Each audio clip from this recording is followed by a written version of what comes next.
Welcome to divine 369 tarot trading. நான் உங்கள் லக்ஷ்மி, உங்கள் ஃபேவரட்டான tarot reader, spiritual healer, reiki grand master. இன்றைக்கி உங்களுடைய கரண்ட் எனர்ஜி எப்படி இருக்குது அப்படிங்கிறது தான் பார்க்க போகிறோம். பட் அதுக்கு முன்னாடி நம்மளோட சேனலை சப்ஸ்கிரைப் பண்ணுங்கள், லைக் பண்ணுங்கள். அண்ட் கமெண்ட்டில் இந்த ரீடிங் உங்களுக்கு எப்படி ரெசனேட் ஆச்சுன்னு கண்டிப்பாக எனக்கு கமெண்ட்டில் சொல்லுங்கள். சரியா? இப்போ வாங்க நம்ம ரீடிங்குள்ளே போகலாம். ரீடிங் போகிறதுக்கு முன்னாடி எனக்கு இங்கே எனர்ஜி வந்து எப்படி ஃபீல் ஆகுதுன்னா, கலெக்டிவ் ரீடிங் தான் இது. பார்க்குறவங்க சில பேர் ஒரு ஆன்ஷியட்டி மாதிரி அந்த மாதிரி ஒரு ஃபீலில் இருக்கிற மாதிரி எனக்கு தெரியுது. ஒரு பயமோ ஒரு பதட்டத்துக்கூடையோ இருக்கிற மாதிரி எனக்கு தெரியுது. உங்களோட எனர்ஜி ரொம்ப ஹெவியாக இருக்கிற மாதிரி நான் ஃபீல் பண்ணுறேன். மேபி ரிலேஷன்ஷிப் இஷ்யூஸாக இருக்கலாம், இல்லை கரியர்னால இருக்கலாம், ஜாப்பு பார்க்குறவங்க ஜாப் இல்லாமல் அந்த மாதிரி ஒரு டஃப்பான சுச்சுவேஷன் ஃபேஸ் பண்ணிகிட்ருக்கீங்களோங்கிற மாதிரி இருக்குது.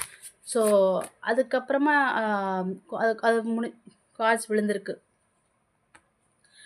அதுக்கப்புறமா நீங்கள் வந்து அதுலேருந்து ஓகே, நான் இதுலேருந்து வந்துடுவேன், என்னன்னாலும் பரவாயில்ல, நான் என்னால் ஃபேஸ் பண்ண முடியும் அப்படின்னு ஒரு அசால்ட்டு தைரியமாக, ஒரு பயங்கர ஒரு ஏன்னா உங்களோட எனர்ஜி வைப்பே அப்படியே மாறின மாதிரி நான் ஃபீல் பண்ணுறேன். இது ஆமாவா இல்லையான்னு எனக்கு கமெண்ட்டில் சொல்லுங்கள், ஓகேவா? நான் அந்த மாதிரி தான் ஃபீல் பண்ணுறேன். ஓகே, இப்போ வாங்க நம்ம ரீடிங்குள்ளே போகலாம்.